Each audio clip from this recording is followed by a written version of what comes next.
All right, I have to kick things off today with a word that I'm not going to lie, I thought was a typo when I first saw it in the research notes. Oh, I think I know which one you're talking about. It's fibremaxxing.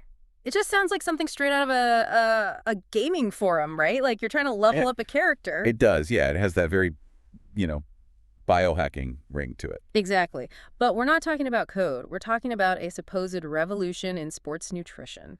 And look, when I hear fiber, my brain goes to like bran flakes. It doesn't exactly scream high performance. That's the standard thinking, for sure.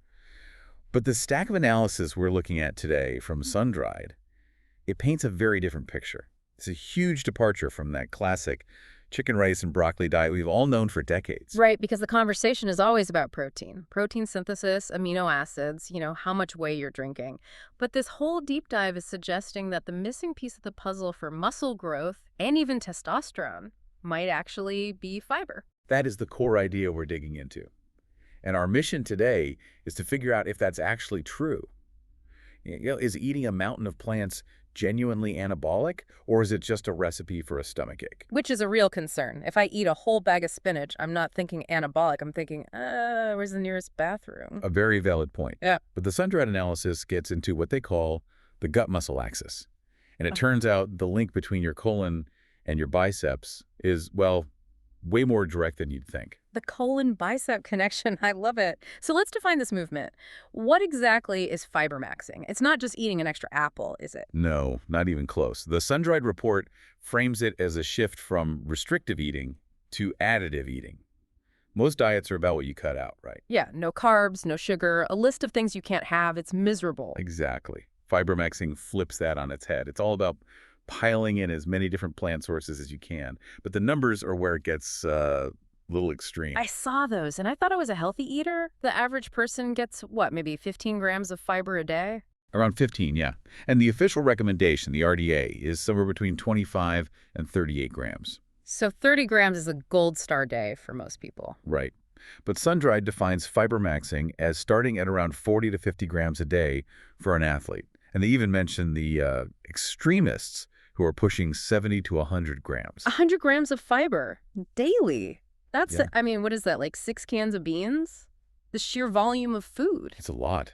It is pounds of plants. And your question, why would anyone do that, is the right one if you only think of fiber as, a digestive aid. Exactly. Is the goal just to be incredibly regular? There has to be more to it. There is. According to the Sun-Dried data, the goal is metabolic efficiency. Yes, lower cholesterol, but also creating extreme satiety to help with a calorie deficit.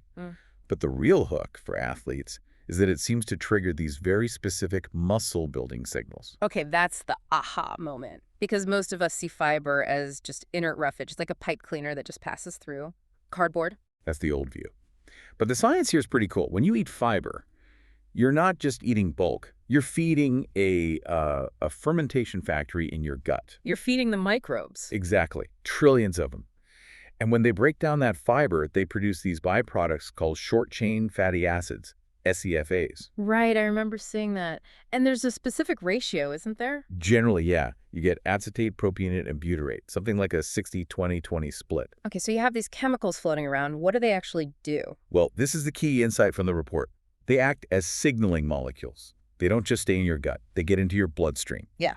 And get this, they bind to these specific receptors, GPR41 and GPR43, that are located on your actual muscle cells. Hold on, let me get this straight. The stuff my gut bacteria make from eating oats travels through my blood, finds my bicep, and physically latches onto it. Precisely. And when it latches on, it activates the AKT-mTOR pathway. The mTOR pathway, that's the holy grail everyone in the gym talks about. It is. It's the master switch for cell growth. It is the exact same pathway that protein uses to kickstart muscle protein synthesis. That's insane.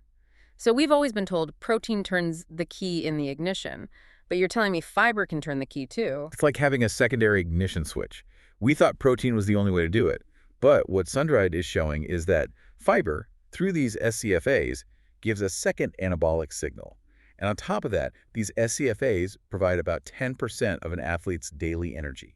a direct fuel source. So by skipping fiber, you're leaving free energy and a free muscle building signal on the table. You're running at a lower efficiency. Simple as that. Okay, speaking of efficiency, let's talk about the protein paradox. This was the part of the report that genuinely shocked me. We're all taught more protein is better, just keep shoveling it in. And that's a myth that might be actively hurting your progress, chemically hurting it. This all ties into something called the urea cycle. The urea cycle. Break that down for us. Think of it as your body's nitrogen waste disposal plant. Protein has nitrogen. Your body uses some, but it has to get rid of the excess. The liver converts it to urea, which you then excrete. Input, process, output. Got it. But that factory has a speed limit. The sun-dried analysis pegs it at about 3.35 grams of protein per kilogram of body weight per day. So for a 200-pound person, that's around 300 grams of protein, which is a lot, but some people are definitely hitting that. They are. And when you go over that limit, the factory gets backed up. The trash starts piling up in the form of ammonia, which is toxic. Not good. So your body goes into survival mode. And here's the kicker for anyone listening who cares about hormones. High testosterone levels actually suppress the urea cycle. Testosterone wants to keep nitrogen in the body to build muscle. So there's a conflict there. A direct conflict. So if ammonia is rising to toxic levels, your body has to choose survival. It needs to ramp up the urea cycle to clear the waste. And to do that, it has to get rid of the thing suppressing it. Which is thy testosterone. Bingo. Your body hormonally downregulates your own testosterone production. Wait, stop. You were saying that eating too much protein can actually lower your testosterone? Yes, it's a protective feedback loop. The sun-dried data points to studies showing drops of 20 to 30% when protein intake goes past that 3.4 g per kilo mark. Your body is basically chemically castrating its ability to build muscle just so it can deal with the waste from all the protein you ate to build muscle. That is the most backward, ironic thing I have ever heard. You're trying to get jacked and you're just tanking your own hormones. So how does fiber fix this? Fiber acts as a nitrogen buffer. It helps excrete that waste through the colon, taking the pressure off the liver. It's like a secondary exhaust pipe. It lets you run the engine hot with high protein without it overheating and crashing your hormones. The fiber is the coolant for the high protein engine. That makes perfect sense. That's a great analogy. Okay, I want to pivot to another thing Sun-Dried mentioned, specifically for people who train hard. Exercise-induced gastrointestinal syndrome. Sounds fun. It's the dreaded runner's gut. It happens in all intense sports. When you train hard, your body shunts blood away from your digestive system to your working muscles. Right. Survival of the fittest. The quads need the blood more than my lunch does. But that lack of blood flow, ischemia, damages the intestinal lining. The cells separate. You get what's called leaky gut. I hear that term all the time. What's actually leaking? Bacterial endotoxins, specifically something called LPS. It leaks from your intestines into your bloodstream. And having gut toxins in your blood is, I'm guessing, bad for recovery. Terrible. It causes massive systemic inflammation. Your immune system has to go to war against these toxins, which means it can't focus on repairing your muscles.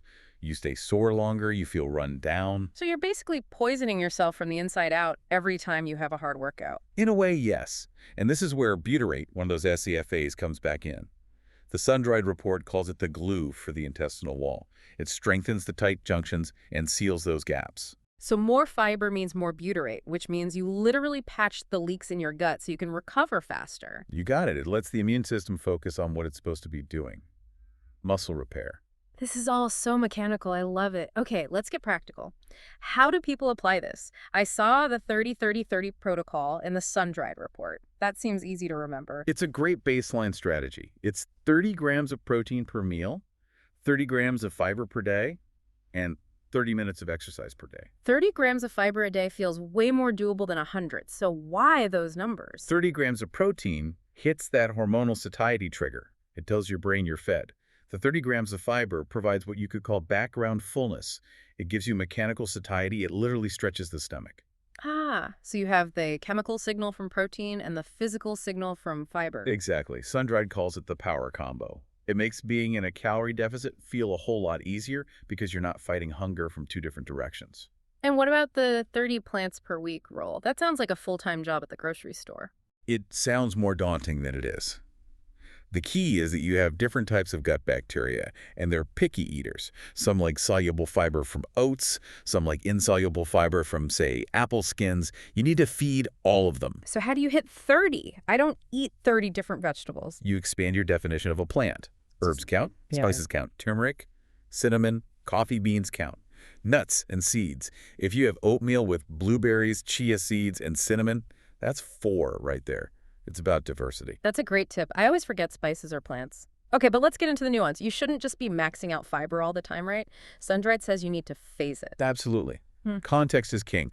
If you're bulking trying to gain weight, you actually want to keep fiber moderate, maybe 25 to 35 grams. Because you'll get too full to eat enough calories. Exactly. Fiber is an appetite killer. You can't hit a 4,000-calorie goal if you're stuffed with broccoli. But for cutting, losing fat, you do the opposite. That's when you ramp it up. 40, 50, even 60 grams.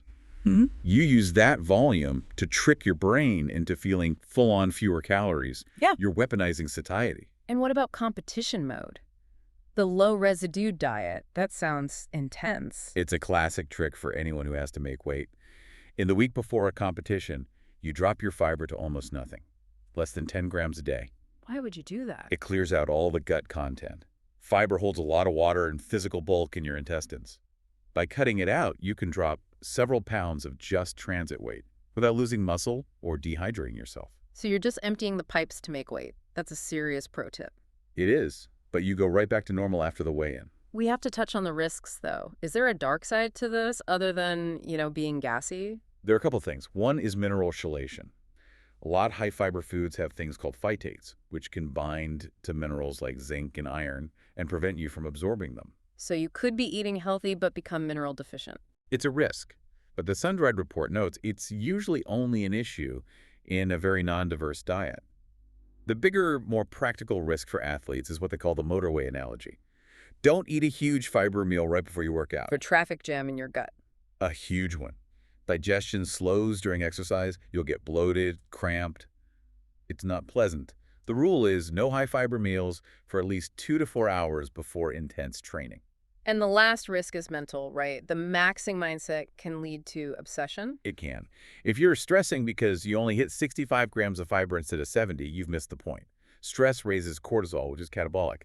You can't let the obsession undo the benefits. A really good point. Okay, let's tie this all together. What's the biggest takeaway from all this sun-dried research for you? For me, it's that we have to stop looking at nutrients in a vacuum.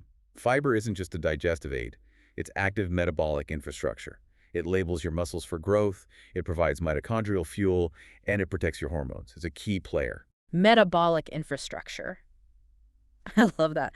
For you listening, it means you need to look at your grocery cart differently. It's not protein or fiber. It's that protein works better when it's supported by fiber. It's a team sport in your gut. Exactly. I want to leave everyone with one final thought to chew on. We spend a fortune on supplements, on powders we think are magic, but if this sun-dried data is right, and fiber stimulates the exact same anabolic pathways as a protein shake, shouldn't we start thinking of a simple bowl of oats or a can of beans as a performance-enhancing supplement? Based on the mechanisms, you could absolutely make that case. It might be the cheapest performance enhancer on the planet. Something to think about. Thanks for taking this deep dive with us today. My pleasure. We'll see you on the next one.